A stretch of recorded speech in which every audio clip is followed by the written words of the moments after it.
Yeah, what a great question. Why do we call exhaustion normal, especially as women? Being exhausted on a regular basis isn't normal. And to be clear, I have 3 kids. I've built a corporate career in healthcare with my nursing. I have several degrees and certifications. All of that to say that I'm right there with you when we're talking about daily exhaustion. But at one point, I made a decision that I wasn't going to accept that as my daily norm anymore. Busy career women are juggling career success and for some of you also motherhood. And we're sacrificing our own health all of the time just to meet the endless demands. Studies have already shown that quite commonly, these same busy professional women like you and me were frequently juggling personal errands during work hours, in addition to our work duties, in addition to the evening tasks at home, and that places us at 81% more likely to get burned out. And it happens, and it did to me. Why do so many women accept the exhaustion and just keep pushing through? Well, let's talk about that. It's due to a mix of external expectations and internalized beliefs. I mean, for starters, women have an innate caretaker's identity. This is deeply internalized as it's ingrained in us throughout history and for most of us in our upbringing. And just by the nature of who we are as human beings, I mean, just take a look. We're birthers of human life. We take a natural lead as nurturers. Because of this role, self care feels optional and not like a priority when there's so many others depending on us, right? It eventually starts to even feel selfish. Now, there's also this immense pressure to excel in all areas, like at work, at home, in our relationships, in personal development. This eventually translates into a sense of perfectionism. Now, I'm a recovering perfectionist.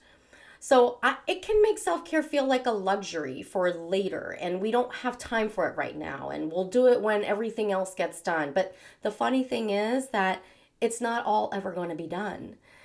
But this perfection also causes us to, as women, to feel the guilt, right? The guilt comes from not wanting to let someone down because we've come to let so many people, professionally and personally, depend on us.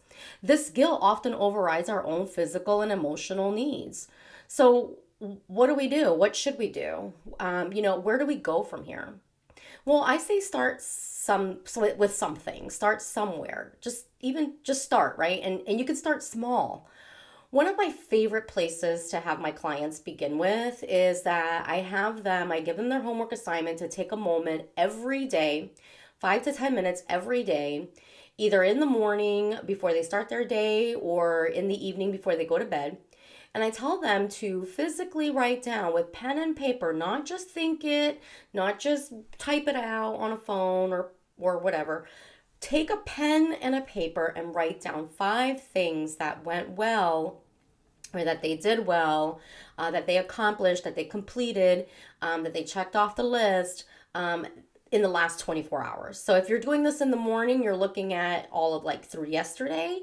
And if you're doing this in the evening before bed, you're looking at it all throughout that day, right? And you're going to write down 5 things that went well, did well, that you accomplished, that you checked off, whatever. Anything small, big is fine too, but even the small things, we got to think about the small things too.